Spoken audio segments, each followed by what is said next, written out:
Choi, a young promising guy, goes for an interview at a large corporation. On the way, he contacts his fiancée, who wishes him good luck. And then, suddenly, right before his eyes, a man crossing the street gets hit by a car and flies right under Choi's feet. The guy tries to help him, but the poor man dies in Choi's arms. This shocks Choi so much that he can't even answer basic questions during the interview, and naturally, he's turned down for the job. He spends the next 7 years searching for work, working as a laborer, waiter, and taxi driver to pay off his debts while his friends gain experience and create families. He sends out thousands of resumes, goes to interviews, and believes he'll find a good job. But time passes, and nothing changes. One day, he goes for an interview at the same corporation as 7 years ago. After reading his resume, listing various odd jobs, the manager notes the guy's persistence, numerous certificates, and licenses he's obtained. Choi leaves the interview hopeful, but then he's told that his investments have completely burned down. In a fit of despair, he rushes to the investor to confront him and ends up breaking his doors. The neighbors call the police, but it's too late. Choi voluntarily handed his money to a scammer. Distraught, he walks to his fiancée's house and sees her being dropped off by a man in a luxurious car. She notices Choi and offers him money for the time being. Upset, Choi asks his fiancée to forget him, as she shouldn't tie her life to such a failure, and he goes home. He finds all his belongings at the doorstep, as the apartment owner evicted him for non-payment. In the morning, he receives a message rejecting him from the job at the corporation. This finally drives Choi insane. He climbs to the rooftop, realizing that his life went awry on the day the man hit by the car died in his arms. Choi is no longer afraid of death. He takes a step forward and falls, and on the ledge, his phone rings, displaying his mother's name. Choi regains consciousness and darkness. Confused, he removes the blindfold and finds himself in a chair inside an airplane. An unknown face is displayed in the monitor. Suddenly, a girl appears, reading his last note. She announces that he's dead, but strongly disagrees that death is a way to end the pain. She transports Choi to a place where she intends to show him real suffering. They find themselves on a tall tower, with cries coming from below. She is the goddess of death and intends to punish him for insulting death. With those words, the girl throws Choi down and he falls into a horde of horrifying creatures in a sea of blood. He screams, fights off monsters, and he's back in the airplane cabin, facing the goddess of death. Choi learns that as punishment, he must die 12 times in different people's bodies. If he wants to avoid hell, he must try to survive in at least one of the given lives. Choi tries to object, but death disappears. The plane's engine starts shaking, and a terrified Choi puts on a life jacket, despite the flight attendant explaining that it's just turbulence. Soon, everything stabilizes. Choi looks around the plane's cabin and marvels at the expensive items. Then, an unfamiliar glowing object appears before him, containing memories and skills of the person whose body he now inhabits. Choi finds himself in the body of the second son of the owner of the corporation, where he was so eager to get a job. The guy realizes he can continue his life with all this wealth and agrees to live on. However, the plane's engine explodes. Choi manages to reach his seat and fastens his seatbelt as the flight attendant is carried away into a gap. The plane explodes and Choi dies in the flames. But immediately he's reborn in a vast dark space, facing a glowing door leading to hell. Death sits at a table, loading a gun with bullets that will kill him each time, allowing him to transfer to another body. The glowing stone he saw will provide him with memories and abilities of the person whose body he enters. Choi doesn't understand the rules of this game. How can he survive if all the other deaths are just as inexorable? But Death believes it's his problem now. If he doesn't survive, he'll end up in the hell she intends to show him. Choi sees a burning space filled with cries and pain, and cries himself for not understanding his guilt. And then Death confesses his guilt is that he arrived at death before she came to him, but he still has a chance not to go to hell. Death shoots, and Choi finds himself falling from a great height as a man. At first, he pleads for help, but then the glowing stone appears, and Choi realizes his new body is that of an extreme sportsman, agreed to make a parachuteless jump into a specially made net, televised worldwide. If he succeeds, the sponsor will pay him a huge sum. The glowing object penetrates penetrates Choi and endows him with the abilities of an athlete. The guy is confident that he can do it all. However, he crashes right in front of the net, shocking viewers worldwide. Choi finds himself on the brink of hell once again. He's outraged. He didn't have the slightest chance to survive. Then the guy starts recounting that he was born into a poor family, couldn't find a job, and lost his fiancée. He had nothing to hold on to. Death mocks his enumerated problems and shoots him in the head. Choi finds himself in the body of a teenager this time. He then sees one of his classmates watching a video of the crashed athlete and laughing at his death. A glowing stone appears, and Choi learns that he lives with his mother because his father died. The woman works hard to support her son, but he hates school because the class leader bullies him, and one day, after another beating, he decided to jump from the roof, and that's when Choi enters his body. Choi realizes that if he survives, he won't go to hell and can start over, but the class leader immediately reminds him to bring him some milk. He needs some milk! An indignant Choi grabs a chair and attacks the leader to teach him a lesson, but the leader's friends come to his aid. One of them, a tall, strong guy, beats up Choi, and no one comes to his rescue. During classes, Choi reflects on his situation and concludes that he first needs to gain the support of the strong guy. He returns home and, looking at the poor apartments, remembers his mother. He also grew up in poverty with a single mother, who is now completely alone. Having dinner with another mother, he sees his own and cries from the pain of loss. In the evening, he receives a message demanding money from the class leader, who constantly bullies Choi. The next day, Choi meets with the strong guy, and he explains that the class leader is friends with the strongest 11th grader, and he allows his henchmen to do whatever they want. During lunch, the leader again bullies Choi, and in front of the whole school, Choi pours noodles over his head. Shocked by such audacity, the leader orders the strong guy to catch Choi, but he suddenly refuses because he doesn't want to miss lunch. Realizing that no one is going to protect the leader, the others laugh at the now former leader. The strong guy remembers how Choi asked him not to interfere with what's about to happen. The former leader rushes to the 11th grader, who leads his gang to settle the matter. But upon seeing who his help was needed against, he's puzzled. Can't a schoolboy handle a little classmate on his own? Then why is he in his gang? The embarrassed former leader tries to attack Choi, but the strong guy steps in. The power of the foolish schoolboy has come to an end, and even his girlfriend prefers someone else now. Choi starts running to get stronger because he needs to be strong, and then, one evening, the former leader attacks him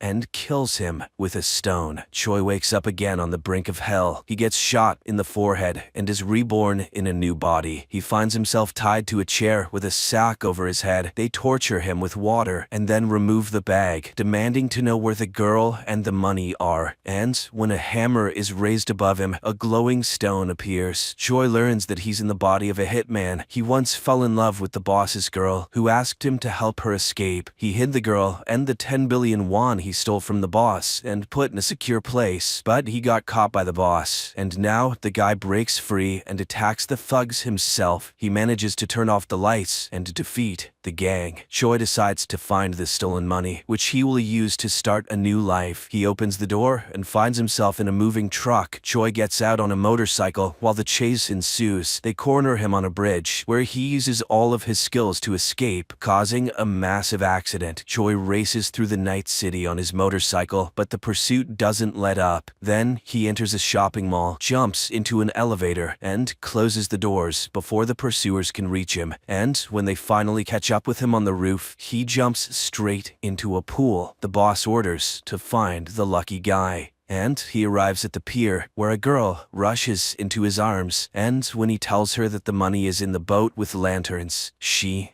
shoots him. Choi finds himself at the gates of hell with a laughing death. But Choi is not so simple, because he didn't reveal the exact location of the money. In the next life, he hopes to find it. The guy dies and ends up in a prison cell. His friends warn him to behave well, or the murderer, a psychopath, will finish him off just 4 days before his release. Then, the psychopath enters this cell, and Choi recognizes him as the class leader who bullied classmates. Unable to contain himself, Choi attacks him. Others other inmates drag him away, and then a glowing stone appears. Choi's new body is that of a guy who dreamed of becoming an MMA fighter, but his mother got into debt, and the guy agreed to commit a crime for someone else's money. The fighter was still a minor, so he got a suspended sentence for running over a pedestrian. However, during the trial, the victim died, and the guy received a real 2-year sentence. When the real culprit's lawyer came to him, the fighter threatened to expose him and demanded more money, and now Choi is trying to get the schoolboy to admit that he's not a scary psycho murderer, but a pathetic teenage killer. The inmates, outraged by such lies, beat up the murderer. One day, during work in the workshop, a tragic accident occurs. While the guards take away the injured, the others arm themselves and, stating that Choi won't leave the prison alive, attack him. But the future champion of MMA scatters the attackers. At night, he catches the schoolboy making a shank, and to punish him, he pretends to see dead people, and now the victim of the schoolboy is standing behind him, saying that he will forever haunt his killer. The former, very gullible class leader experiences a mental breakdown. The day of release arrives. Choi meets the lawyer of the real culprit, who brings him additional money, but suddenly the guy refuses them because he intends to live honestly from now on. Later, he goes to the pier and finds the 10 billion won hidden by his past self. He brings them to a rented apartment and makes plans for the future. At night, he dreams of his mother and wakes up in tears, and then he receives a call from the mother of his new body. Choi promises to come. He divides the money into 2 parts, preparing one for the new mother and hides the other in a storage room at the station. Choi goes to the area where the fighter lived. He is attacked by a man with a knife, and Choi doesn't understand who wounded him. The man reminds him that he ran over his daughter with a car. The guy apologizes and confesses that another person committed the hit and run, and he took the blame for the money. The perplexed man stops when footsteps are heard and flees. It turns out that Choi's prison buddy caught up with him, but suddenly he confesses that he went to prison to kill the fighter and is now glad to have found him first because there is a reward for his head. The guy stabs Choi, who dies, regretting the money, and the phone rings, displaying the name of the mother. Choi finds himself before death again, but this time he cries, remembering his mother. Death is disappointed with his new failure, and he asks to be shot. In the next life, he finds himself in the body of a young guy, not far from the train station. Choi runs to the storage room and manages to retrieve the bag with the money at the very last moment. Then he sees a guy on a poster, and the appearing stone informs that the guy works as a model. Choi goes home and admires the expensive furniture. Then a call comes in, and a friend of the model reminds him of a party. Choi goes to the party and realizes that he can't handle alcohol because he gets drunk quick. Suddenly, the CEO of the corporation where he tried to get a job several times at appears, and Choi tries to get to know him, but then he completely indulges in the fun. He wakes up when his older brother wakes him up. It turns out they have a whole cafe to take care of, and when his brother leaves, Choi has to take responsibility for it, and on this day, he needs to work as a waiter. And then, at the cafe, enters his fiancée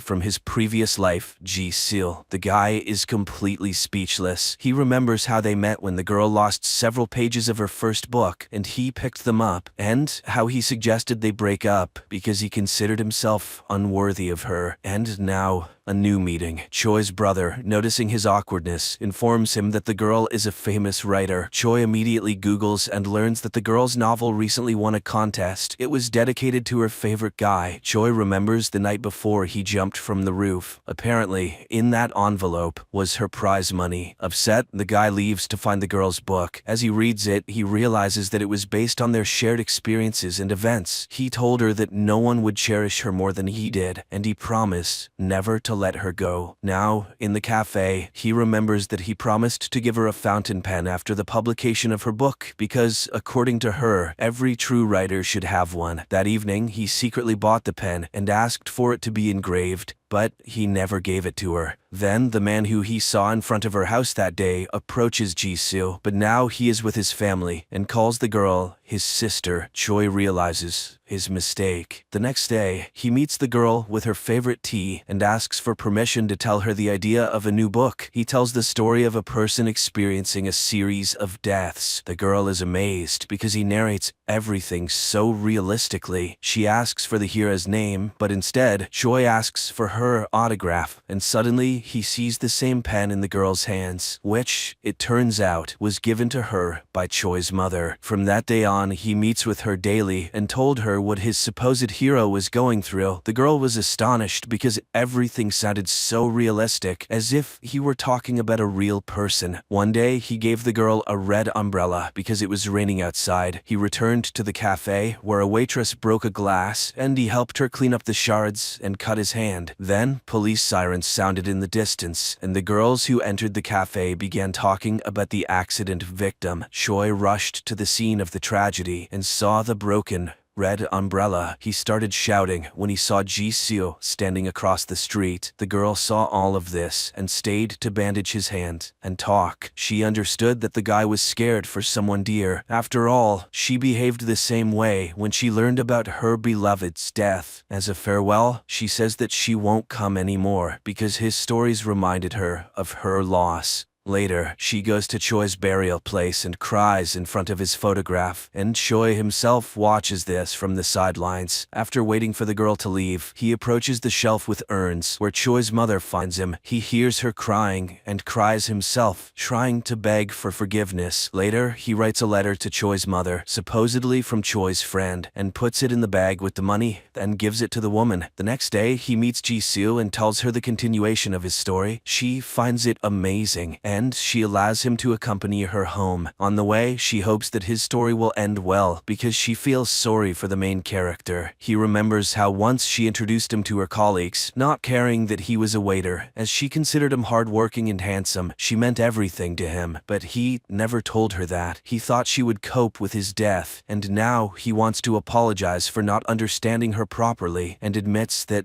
he will only ever love her. He blames himself for not realizing that there are people around who will cry and laugh with him in moments of disappointment and joy. He understands that nothing can be changed, but everything he told her happened to him. He got into this body by the will of the goddess of death, and he calls himself by his real name, Choi. But then, a car runs into them. With fading eyesight, he sees the director of the same corporation stepping out of the car, who is upset, with a broken bumper, and he remembers that in their lives, he had encountered this man more than once. It was he who was responsible for the airplane crash, eliminating his brother as a competitor in that way, and for running over the girl, and now he calmly kills Choi. Later, the police and doctors remove the consequences of the accident, and Choi comes to his senses on the brink of hell and promises to himself to destroy this scoundrel, and then he grabs a gun and shoots the goddess of death. An amazing idea, excellent special effects, and a very deep meaning. And not in vain, according to many film critics, this series has become a real breakthrough in Korean cinema. Friends, I highly recommend watching it. At the moment, only 4 episodes have been released, and I'm eagerly awaiting the continuation.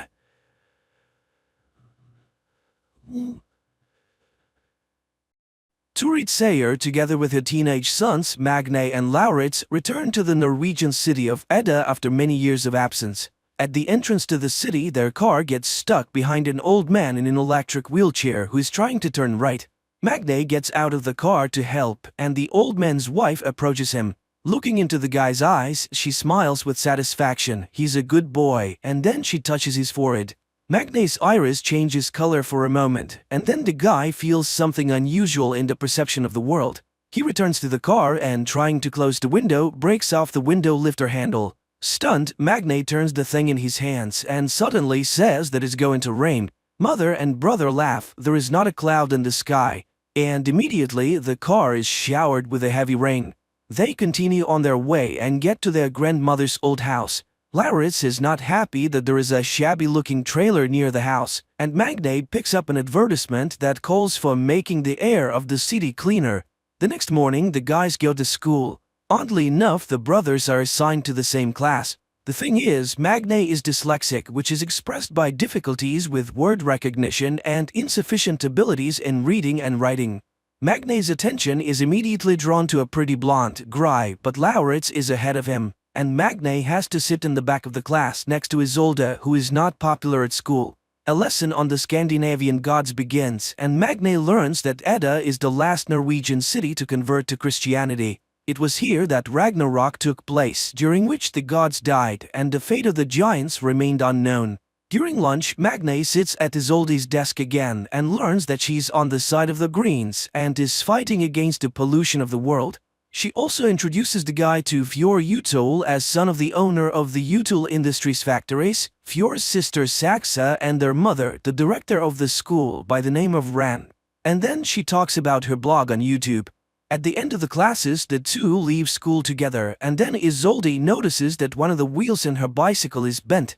Much to the girl's astonishment, Magne easily fixes the brake and returns the wheel to its original condition, which surprises him as well. In addition, he notices that his eyesight has begun to improve. The next day, he, Isolde, and Gry get a general assignment in sociology and begin to study democracy. Magne suggests studying the topic by using their town as an example. At this moment, he sees his mother, who has come to talk to the director. The women discuss boys' progress at school and recall the tragedy that happened many years ago when the boy's father died under mysterious circumstances. Later, the mother notices that Magne is not wearing any glasses and does not understand how this can be. But she's distracted by Vidar Utul's car. It turns out that she and Vidar have known each other for a long time. After returning home, Vidar tells his wife Ran about the meeting with the woman, while their children Fjord and Saxa discuss their appearance and whether it matches their age. Vidar gives them a task to follow Magne, who is currently engaged in repairs and notices a rune carved on his father's tools. Later, the guy visits Isolde's page and looks through her materials about the strange death of the fish in the fjord. The next day, the girl invites him to her place and reminds him that he no longer needs glasses. While choosing water in the store, she explains to Magne that he can drink tap water in Edda, and the store clerk suddenly warns the guy about the danger of the vernal equinox. In Isolde's house, the guy finds out that the history teacher, Erich, is the girl's father. At dinner, she invites him to go with her to the mountain as she monitors the speed at which the glacier is melting. They can go down by paragliding. The girl asks her father questions about her mother's death, but he keeps silent. Magne shares his memories of his father, and sweeping the girl's diary off the table, finds out that she has been hopelessly in love with Saxa for a long time. The next day, he tells his classmates about the upcoming hike in the mountains, while Fjord invites everyone to a party at his house. Returning home, Magne finds his mother repairing the fence, and his attention is drawn to his father's sledgehammer marked with the rune. The next day, Magne and Isolde go to the mountains. Soon they reach a blocked bridge, but Magne resolutely steps over the warning sign. Suddenly, the boy gets a text that his mother is unwell. He hurries to the city and Isolde goes on alone.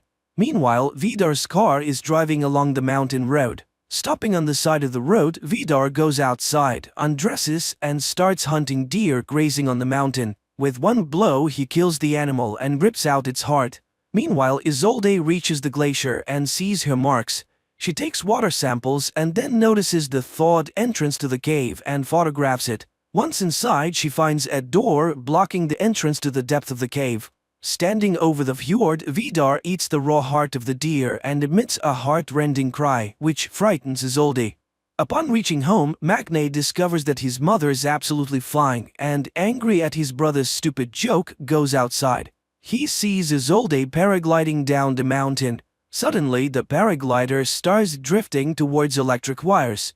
The guy hurries to the crash site and finds the girl's lifeless body. Vidar also arrives and tries to help her and then calls for an ambulance. But nothing can be done anymore. Returning home, Magne throws away his glasses and sees the sledgehammer. The distraught guy throws the hammer and it disappears into the clouds, which are instantly covered with lightning. After everything that happened, Magne is taking the death of her friend hard and decides never to wear glasses again. The classmates ask a lot of questions about the girl's death, but he can't say anything definite. He enters the classroom and sits down at the desk whose second half is covered with flowers and burning candles. Ren makes an announcement that there will be no history class today, but suddenly Isolde's father enters the classroom. He cannot stay at home alone. The man asks the school not to cancel the vernal equinox holiday because Isolde would be against such a decision. Later, the police announce that the girl's death was caused by a thunderstorm strike to the dome of the paraglider. But Magne objects. Everything happened before his eyes, and there was no thunderstorm at that time. Nevertheless, the case is being closed. On the same day, Vidar asks Turid to get the insurance money for his car, which was smashed by some madman, and he sends the woman photos in which Turid recognizes the sledgehammer. She hurries home to ask Magne questions, but he himself is shocked by such an accusation. The guy calculates how far he threw the hammer, 1,537 meters, but this is impossible. Magne buys a new sledgehammer and throws it in a deserted place late at night, and then he calculates the distance, 541 meters, which is several times higher than the world's record for hammer throwing. Meanwhile, Vidar examines the sledgehammer while Ran speaks about the experiences of the school children who sincerely mourn the dead girl. And then the husband suddenly admits that he killed Isolde because she found the entrance to the cave. The woman gets angry. They agreed not to touch the children, but since it happened, they need to find Isolde's lost phone. At school, Gry and Magne continue to work on the project together and listen to a warning not to blame the destruction of the planet only on the rich. Later at home, sorting out his mother's things, Laurits finds an old blouse. Magne invites Gry to work at his house, which leads to a heartfelt conversation about Magne's past. Meanwhile, Turid notices Erich in the store looking lost. She expresses sympathy and the man is grateful to her for it. Laurits finds Magne watching the weather forecast. Magne insists that there was no thunderstorm the day Isolde died, and then he admits that it was he who threw the sledgehammer into Vidar's car. But his brother doesn't believe it. The celebration of the vernal equinox begins at school. The classmates show Saxa a photo of an improvised altar at the site of Isolde's death, while Vidar inspects this area in search of the girl's phone. He notices that Magne is visiting the place too. At school, everyone is shocked by the sight of Laurits, who came to the evening in his mother's blouse and with makeup. The headmistress opens the evening and offers a moment of silence for Isolde. Saxa sings a song about her native land, which is interrupted by the appearance of Magne. Later, Laurits advises his brother to forget about Gry because Fjord is already hitting on her. Later, Laurits starts hitting on Yakutu. Then the headmistress takes the two boys away. Magne sits down with Gry, but Fjord invites the girl to a dance, and the guy has nothing to do but sit and watch. Watching them, he crushes the bottle in his hand and it shatters into small pieces.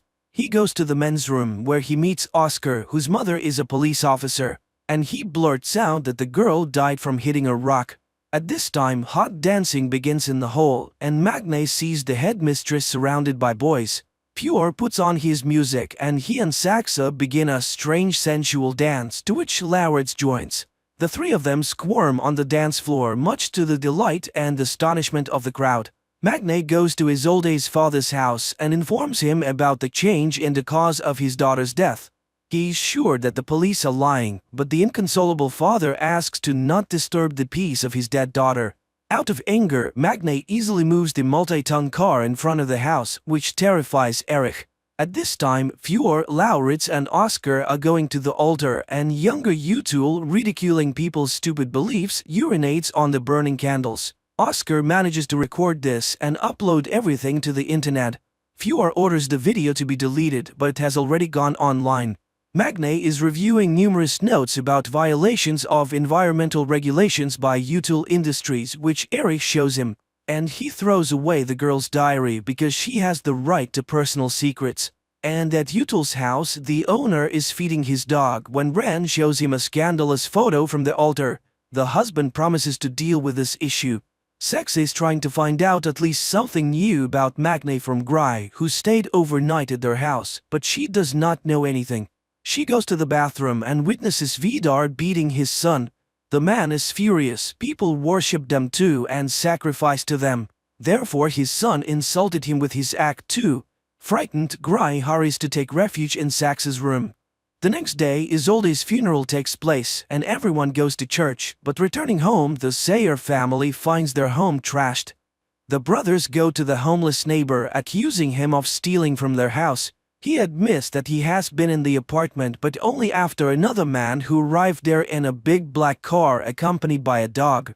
The brothers realize that it is Vidar but do not understand why he needed it. Later, Magne goes to see a therapist. He feels that everything has changed around him but does not find an explanation for this.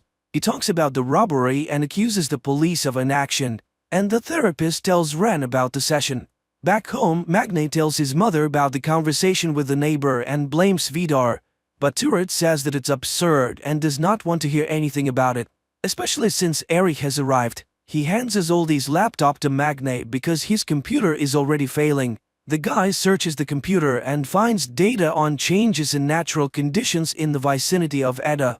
The same evening, Ren tells her husband about the therapy session. She is furious. Not only did Vidar break into Magne's house, but the guy's neighbor saw him. And now everyone can find out about this inexplicable case.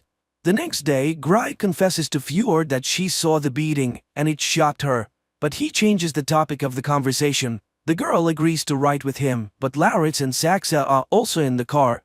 Meanwhile, Magne is talking to a police representative again. He knows for sure that there was no wind that day, but the woman objects. He said that he got to the city in half an hour and no one can do that.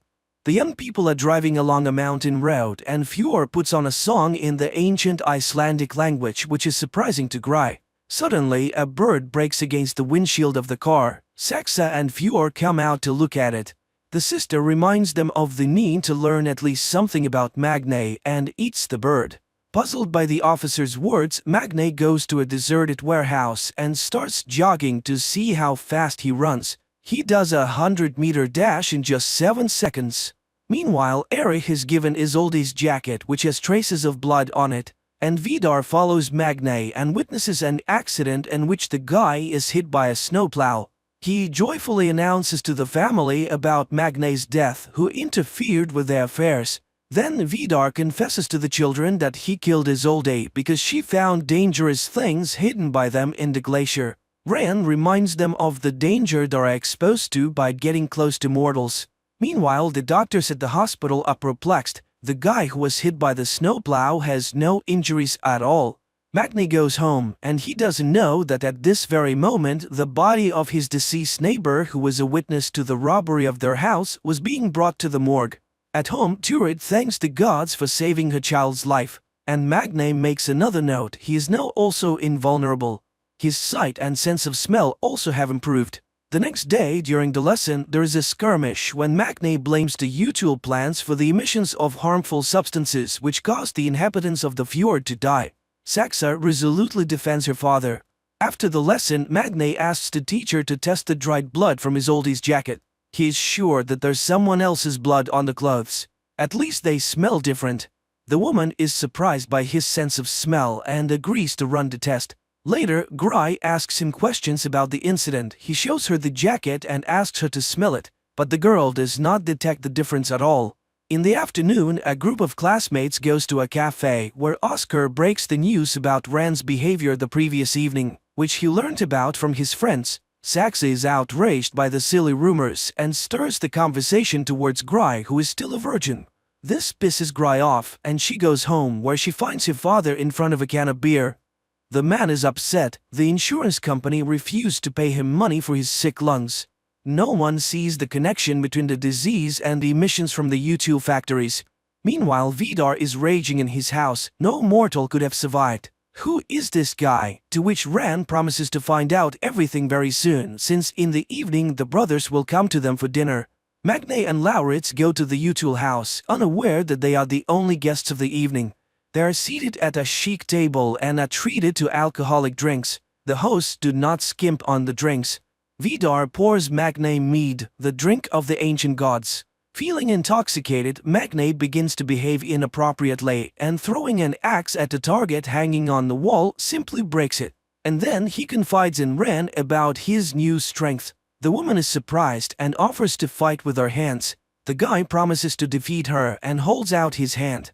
They begin to fight, and Magne realizes that he cannot defeat the fragile-looking woman. They fight without restraining themselves, and at some point he suddenly sees the true appearance of an ancient monster hiding behind the guise of the beauty. At this moment the table breaks down. Jumping up from behind the wreckage, Magne sees the woman in front of him again.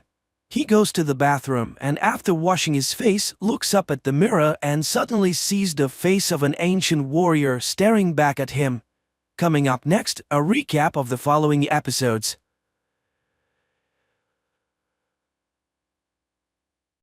The day comes when scientists in one of the biotechnology laboratories begin to clone famous personalities for very large fees, of course. In fact, many rich people would like to have a child of a genius like Vivaldi, Galileo, or Michelangelo. Soon, however, people decide to take a swing at something far more valuable: God himself. After Lucifer rebelled against the power of God in heaven, he was defeated by the archangel Michael, and flaming meteor was thrown into the underworld, where he had to remain in chains and punishing flames. Michael himself chained him to a rock and cried out to return as a humble angel, to which Lucifer replied that he would rather reign in hell than serve in paradise, and he threatened that he would return as ruler of the world. Over time, Lucifer was joined by numerous demons as he craved revenge. Meanwhile, on earth, Lucifer's disciples set up a temple at the site of his fall into the abyss, and they believe that one day he will return to rule on earth. Our time. Laura Milton, an American student, is trying to persuade her professor to accept her thesis on the theme that there are no evil or good spirits, but he refuses, offering to discuss the subject in an intimate setting. But now the girl refuses.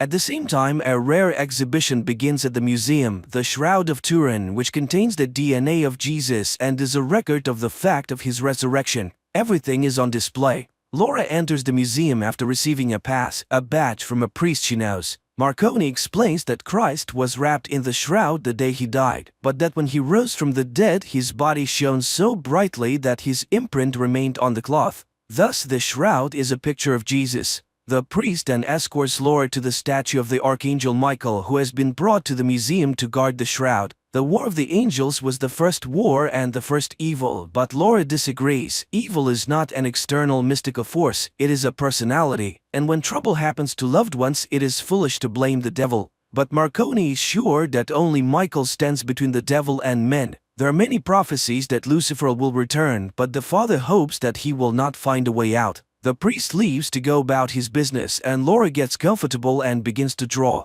Suddenly, she hears her name, but no one is around. She calms down and continues to work. It's evening and the gallery is about to close. The last group of tourists enters the museum, and while the guard is distracted for a moment, a figure in a black cloak separates from the group and makes his way through a side door. Despite the late hour, Laura is still working when she thinks Lucifer's head on the statue is moving, followed by the cry of a raven. The girl walks to the window without noticing the sinister figure behind her, who pulls a sword from Michael's hand and walks away. Laura closes the window and gathers her things. The guard is ready to escort her out, but she refuses. She still has to see Padre Marconi.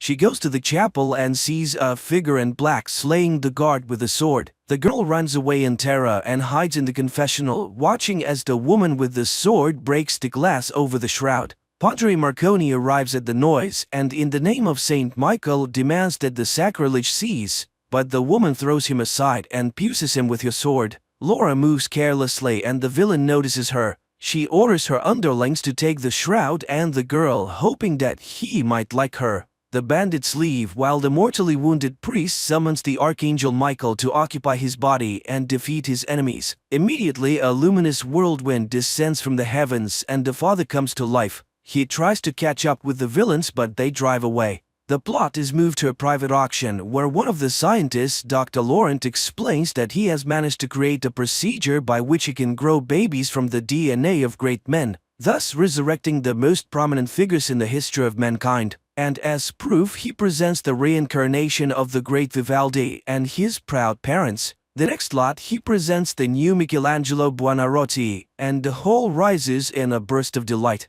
The bidding begins when a woman in black appears in the gallery and beckons to the doctor. He rushes to her call. The pair travel to the devil's castle where the doctor sees the shroud. At last, Lucifer will have a decent home. Meanwhile, Laura is dragged into some room where several girls are already sitting in chains. All of them are horrified by what is happening and do not understand why they are there. A few men enter, take a blood test and photograph Laura, while Father Marconi, or rather the Archangel Michael in his body, makes his way to the guard room where two monks are watching the murder videos. Seeing the one who was murdered in front of them alive, they are astonished as he finds out where the keepers of the shroud were and how could they have allowed this to happen. It is explained to him that the cardinal responsible for everything is not himself at the moment. He sees secret cults and the devil's minions. And now he is in the asylum of St. Michael. Archangel takes the car keys and drives to the cardinal's house, while the doctor isolates DNA from the blood traces on the shroud.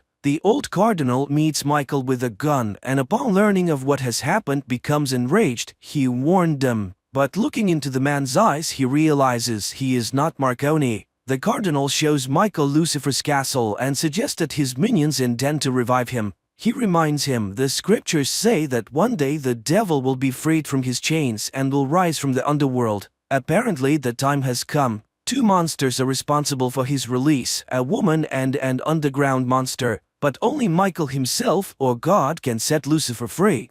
The devil's minions have offered him the bodies of virgins for centuries to get a vessel for the devil, but human bodies are too weak. Although there was one woman in history who was able to bear and give birth to a son of God, and today science is ready to open the gates to the devil using Christ's DNA. Michael asks to be taken to the castle. Meanwhile, the girls try to devise an escape plan and share their experiences. It turns out that Laura's husband and son are dead. Instruments inform the doctor of a successful DNA extraction, and the walls in the underworld begin to crumble, heralding the devil's release, while the doctor informs Liz of a complete match of all the right parameters with Laura's body, and the women wait for the attendants to arrive and pounce on them. It seems that they will succeed, but another group rushes to the rescue and the girls are dragged into the laboratory. They are laid on tables, and despite desperate resistance, fertilized eggs are injected into their bodies. Liz convinces Laura to put up with it, for Lucifer is bound to like her.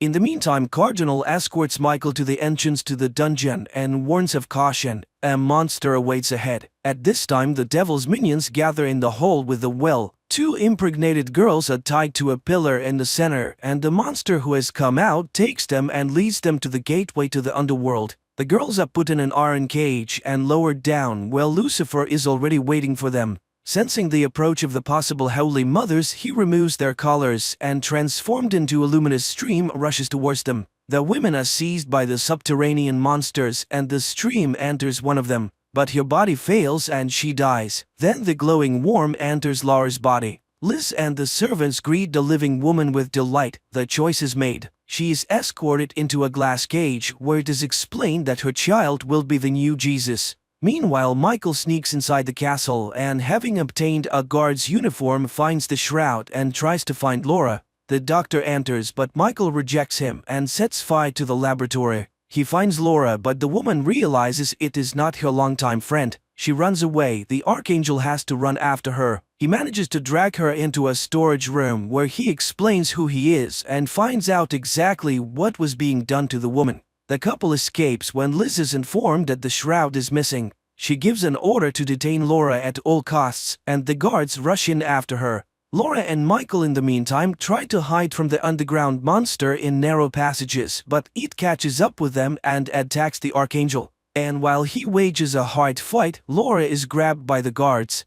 The enraged woman threatens Liz to kill herself and the child, and she orders her to be taken to a cell. Meanwhile, Michael is captured and put on a chain in the dungeon while Laura is tied to a bed. Liz is willing to do anything to keep the baby. After gathering all his strength, Michael breaks the chains and frees himself, while the castle guards search for the shroud hidden in the dungeon. The monster manages to see the Archangel descend into the underworld. After reaching the bottom, he's attacked by the imprisoned souls and discovers that Lucifer has been freed and his sword is missing. Then the demon of greed, Mammon, flies to him and announces that they will soon close the gate and Michael will remain here instead of Lucifer, and he scoffs at his foolishness to come down in a mortal body. The Archangel is chained to the rock with Lucifer's sword. Laura meanwhile sees her child in an ultrasound, and he suddenly calls out her name. The woman wakes up terrified and sees Liz nearby, who finds out what Lucifer told her, and then tells the story of a brave warrior and a tyrant who were equals. But the tyrant wanted the warrior to be his slave, but he refused, and soon he would rise up and join the fight. Laura speaks unflatteringly of the demon, for which she is slapped in the face, after which Liz explains the transformation happening to her body by the need to make it comfortable for the divine child. But the woman doesn't want to accept her imposed role as the mother of an incomprehensible creature. Meanwhile, the people who were given to Lucifer come to Michael, pronouncing the oath, "Saved one, saved all," and questioning him about his origins. Discovering that it is Michael himself, they demand proof, but Michael needs a sword. At this point, they are attacked by demons. The men flee. Laura is again visited by the worm Lucifer. He goes inside her. He speaks to her and convinces her to give birth to the baby he wants, after which she can do what she wants, even kill Liz. The woman calms down and sees herself with the baby in her arms. But one day she frees herself and terribly mutilates the guards and escapes from the ward.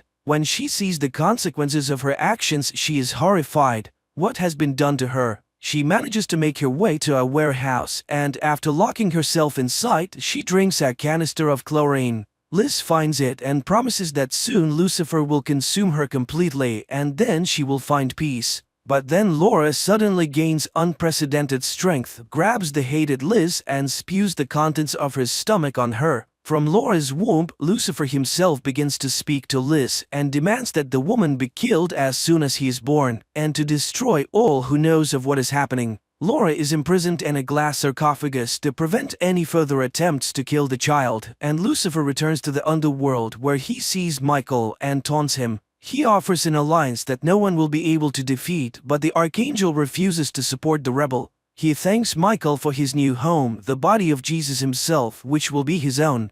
Lucifer flies away, and the archangel suddenly realizes this is not at all what he thought. It is not the devil but God who has chosen Laura. She will give birth to Christ, not the devil's vessel. He asks the people to bring his sword, but the demons are close and the sword is heavy. But two men risk their lives to bring the weapon and Michael is set free. He dispels the demons and promises to return for his saviors. Michael returns to Earth and finds the shroud. Then he goes to Laura's sarcophagus. He is horrified to see her change and tries to tell her that this child is not evil at all. It is he who will defeat the devil. But Laura gets out and throws Michael away. Then she stands over him and tells him that the waters are already breaking. Searing jets pour out on the archangel and he screams in pain. Losing his strength, Laura places Michael in her lap and demands that he kneel. He refuses and the woman sinks her fingers into his neck. With the last of his strength, Michael promises that the devil will not be able to control the child. He is the one who will defeat Lucifer because the blood of Christ does not flow and good is always stronger than evil. Enraged, Laura throws Michael aside and begins to destroy everything around her. But then the birth begins. The devil's followers gather in the castle courtyard while Liz takes the born baby away. Laura is thrown down the well and the monster takes a chain with a sharp tip and goes into the courtyard. Liz brings the baby out and shows it to the assembled people. The end of God's tyranny has come. She orders the people to kneel and calls upon Lucifer to receive the baptism of blood. At the same moment, the monster begins to spin his terrible weapon, crushing everyone in the courtyard. At this time, Michael comes to his senses and goes out into the yard as the doctor kisses the baby and dies under the blows. Liz carries the baby away, and Michael finds Laura, who has managed to hold onto the edge of the well, and pulls her out. The pair catch up with Liz's car, and while Laura picks up her baby, Michael calls him the God who chose his mother. He asks the woman to find the cardinal and goes to the well himself. He seals the entrance to the underworld where all the demons of hell have rushed, but the monster rejects him and opens the gates again. And then Michael detonates the explosives he set earlier. The castle explodes to the great joy of the cardinal. A bit later, the cardinal and Laura with the child in her arms come to the temple and return the shroud.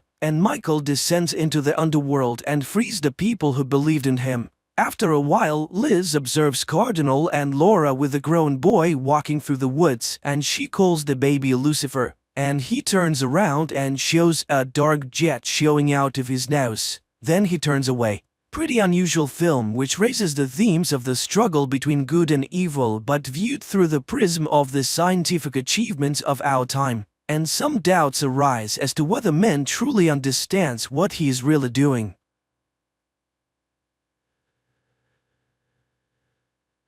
Welcome to the show.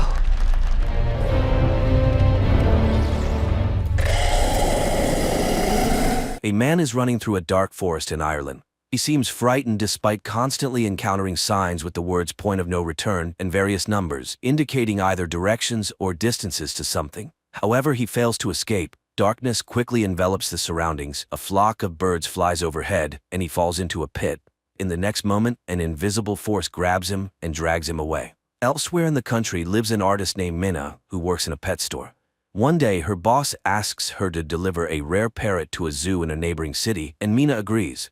She takes the bird home for the night. There, she tells the parrot that her mother died 15 years ago. Suddenly, the bird starts to respond. In the evening, Minna puts on a wig and goes to a bar where she introduces herself to a guy with a fictitious name, claiming to be a ballerina. In the morning, Minna apologizes to the parrot for her behavior, saying the real her would probably not be liked. Finally, the pair set off on their journey. On the way, her sister Lucy calls, reminding her that she has family and nieces who love and await her. Minna continues driving and eventually ends up on a road leading into an old dark forest. Unexpectedly, the car breaks down and stalls, and the connection also mysteriously cuts off. Taking the parrot's cage, Minna steps onto the road to seek help, but the forest is dark and empty. When she returns to where she left the car, the road is deserted. Minna continues to wander through the quickly darkening area, talking to the bird to keep herself cheerful and suggesting they name it Darwin. Suddenly, she notices a woman running past and decides to follow her. Minna catches up with her near a small forest cabin, and the woman, opening the door, orders her to come inside quickly if she wants to live. Naturally, Minna rushes into the cabin. The elderly woman is named Madeline. She has been living here for some time with two other young people, Ciara and Daniel. She immediately orders Minna to stand in front of a mirror because the watchers cannot enter inside but observe from outside, coming every night after sunset. Standing by the mirror, Minna suddenly hears sounds like applause. Madeline confirms her suspicions. The watchers are applauding the appearance of a new object. In the morning, Minna announces that she intends to leave. Although the others assure her it's impossible, she heads into the forest. Madeline catches up with her, explaining that the forest causes hallucinations, but it is possible to survive here. The signs scattered throughout the forest mark the boundary from which a person can reach the cabin before dark. But if you go beyond the boundary, there will be no way back. They were made by a man named the Professor. But where he is now, no one knows. That night, Daniel puts on a show for the watchers, presenting them with the newcomer, but they ask her to behave as usual. Meanwhile, Ciara turns on the music and dances, as she does every evening. Minna, on the other hand, finds discs with recordings of Love Search TV shows. In the morning, she and Ciara go to gather medicinal herbs, because her missing husband asked the girl to take care of Daniel. Then the man went to search for a way out and disappeared. Ciara explains that recently they found strange burrows scattered throughout the forest. That's where the watchers go during daylight hours. She believes she has been in the cabin for almost 5 months. Later, Madeline announces the safety rules. Never leave at night, never open the doors for anyone, always try to stay in the light. Strange life begins with entirely identical days. Minna watches endless shows and often stands staring into the mirror. One day she knocks on it, and immediately there is a knock on the door. Madeline orders everyone to freeze and everything stops. The next day she and Daniel go hunting. The boy tells her that Madeline used to work at the university, so she considers herself a know-it-all. But she has been living here the longest. Daniel himself has been in the cabin for 8 months, but has never seen anyone. After listening to the boy, Minna convinces Daniel to help her explore a burrow. Using a rope, Minna descends, explores it, and finds old items, newspapers, toys, pieces of electronics, and an old bicycle, which she ties to the rope and sends up. But then strange sounds, similar to those heard at night outside the cabin walls, echo from the darkness. Minna screams and the rope falls at her feet. Climbing out into the light, Minna leaves the dangerous place, and they calmly examine the items. With the bicycle, it might be possible to escape from here, but Madeline has a rather strange reaction to this. Meanwhile, Daniel manages to assemble a surveillance system from the found pieces of electronics and installs a camera by the door. At night, everything goes as usual. Ciara dances when there is a knock on the door, and Daniel suggests that a person has come. Madeline forbids opening it, but they hear the voice of Ciara's husband. Ciara tries to prove that it is John by asking him what book she is reading, but he does not answer. Although they bought this book together on his advice, the man begs to be saved from death. Ciara asks to look into the camera, but when he leans towards it, something drags him into the forest. Immediately there is a knock on the mirror stronger than ever before. Madeline stands in front of the people, as if shielding them, and the knocking stops. In the morning, Madeline throws the bicycle into the burrow, demanding that they no longer break the rules. Later, Minna recalls her sister and mother, who invited the girls for a car ride. The weather was beautiful and Minna opened the window. Her mother asked her to close it because the wind was bothering her, but Minna didn't listen, mimicking her mother, who got distracted from the road. The tragedy happened, for which Minna still feels guilty. Winter soon arrived. The days grew shorter, the nights colder, and food became increasingly scarce. Quarrels began to flare up among the cabin's inhabitants. One day, Sierra left for the forest. Mina caught up with her, and she confessed that she felt John was real. She runs to the house from where Daniel's screams are heard, angry with Madeline and Mina, refusing to let them inside. The women hide under a tree and soon see lanky, spider-like monsters emerging from the forest, approaching the cabin window, and making terrible shrill noises. The watchers stare at Daniel and Sierra while Mina and Madeline wait for them to leave so they can return to the cabin. When they do, the women rush to the door and beg to be let in. Daniel refuses, and then Mina tells him about her guilt towards her mother. She asks him to understand that he will suffer all his life, realizing that he is responsible for the death of people. The doors open. The four of them immediately stand in front of the mirror, hoping to convince the watchers that they are in place. Madeline admits that she tried to protect them from certain things. She used to teach history and mythology, and unlike them, came here voluntarily. Only here did she realize how dangerous this place was. Once she hunted alone and saw herself at sunset. Not an exact copy, but very similar. The Watchers are an ancient species with many names: changelings, winged ones, fairies. They study people to impersonate them, and they will never let them leave. Knocks and the voices of the cabin's inhabitants are heard outside. Then Daniel finds a hatch in the floor, which they didn't even know existed. Descending, they discover a well-fortified and equipped living space filled with food and equipment. Mina turns on an old computer, and a video recording shows the face of the professor, whose real name was Rory Kilmartin. He was the first to study the Watchers and tried to learn about their origins. In 1979, the scientist found this place, which he called Wonderland. Every evening, the Watchers came to his window and studied him. For many years before this, the professor's colleagues laughed at him, not believing his tales. Then he built this bunker, using the labor of men from nearby remote villages. He chose the lonely or those with bad habits so that their disappearance would not attract much attention, as every evening he convinced them to have dinner outdoors. Hiding inside, he watched the Watchers deal with them. Thus this bunker was built on blood. One day, a Watcher appeared before him in the form of a girl with red hair. She was very different from the others, as if she were unique and looked curious and harmless. That's when he realized that if he unlocked the secrets of the fairies, he might even conquer death. He did the impossible, lured this girl into a cage and began experiments on communication, trying to befriend her. She changed form, sometimes turning into a frightening creature with long arms, but seemed to listen to him.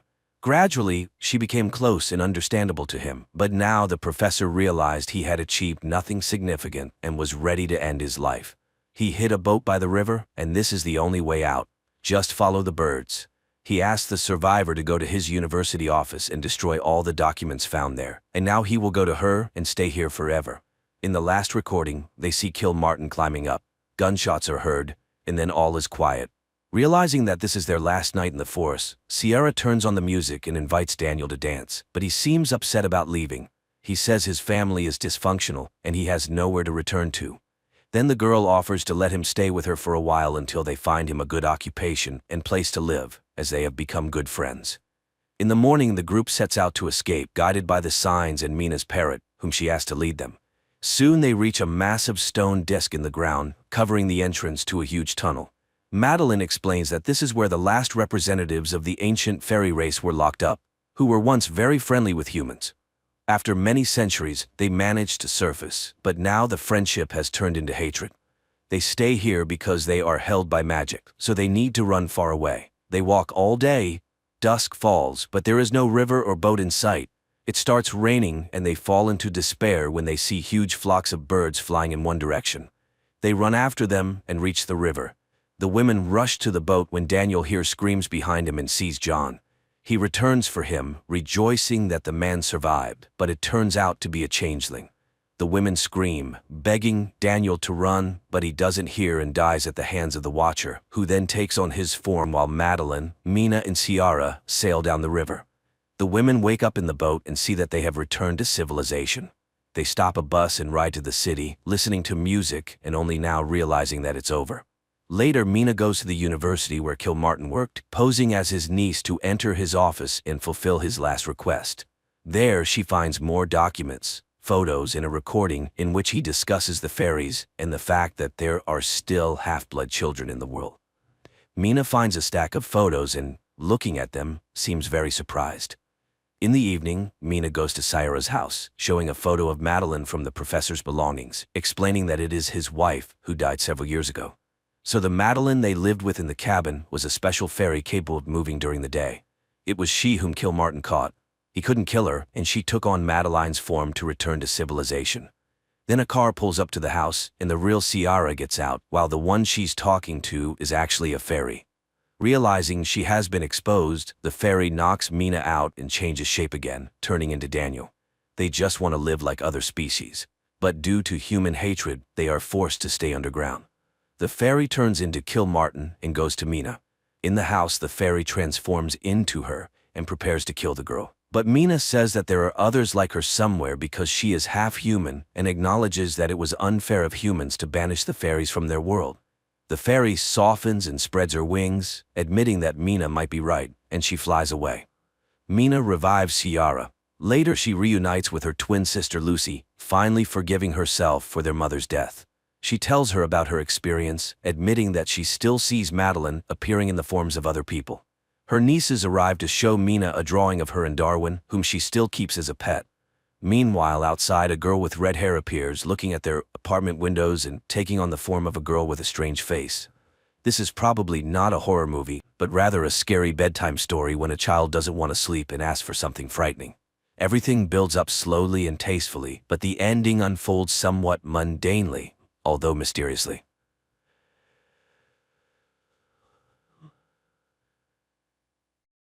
After a fight with her fiancé, Michelle packs her things and leaves, placing her engagement ring and the apartment keys on the table. She drives for a long time through the countryside, stopping at a gas station where she notices a car that has been following her for some time. Late at night, her fiancé calls, trying to convince Michelle to return, but she doesn't want to talk and turns on the radio. She hears a news report about widespread power outages. Distracted, she gets into an accident. The car flips over several times, crashing onto the roadside, and Michelle loses consciousness. Sometime later, she wakes up in a concrete room. An IV is connected to her arm, and her leg is bandaged and restrained with metal chains. Her belongings are piled in the corner of the room. Using the IV stand, Michelle reaches her phone, but there's no signal. Then she hears footsteps, and the door opens, revealing a large man who places a tray of food in front of her. She begs him to let her go, promising she won't tell anyone, but the man tells her that he's not letting her die, and after leaving the key to her shackles, he walks out.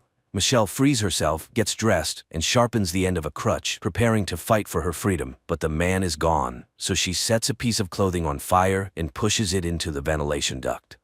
The fire alarm goes off, and when the man runs in, he injects her with something, causing her to pass out. When she regains consciousness, Michelle sees the man sitting by her bed. He tells her that she's actually very lucky to be there.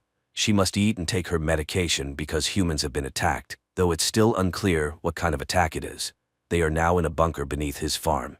He saw her crash and couldn't leave her to die. Michelle insists on calling the police, but the man explains that the outside world is contaminated.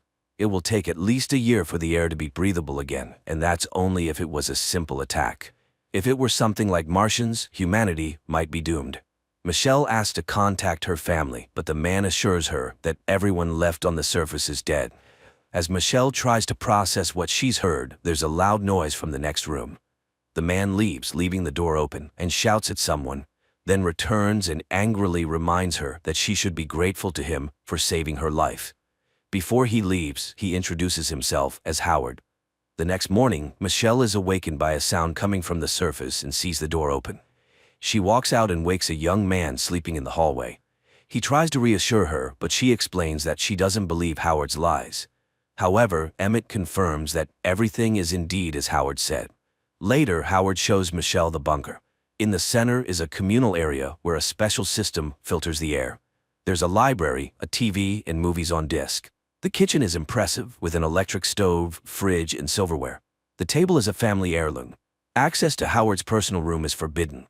Michelle has to use the toilet behind a curtain because Howard fears she might try something dangerous again, like nearly starting a fire. Also, water needs to be used sparingly.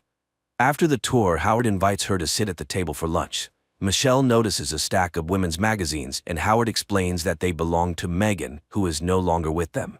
Suddenly, Michelle hears a noise outside and guesses it might be a car passing by, but Howard assures her that it's impossible. He's tired of explaining that no one is left above, even though people thought he was crazy when he started building the bunker. He offers Michelle a chance to see for herself, leading her to a staircase. At the top, Michelle sees a door with a small window. The outside world looks unchanged at first glance, but in the pen in front of the house lie dead pigs with deep sores. Howard explains that those were his pigs, which he couldn't save. Then Michelle recognizes his car as the one that had been following her the night of the accident. Howard points out that these doors are always locked and shows her the key. Later, Michelle and Emmett discuss the situation. Emmett reveals that Howard had served in the Navy.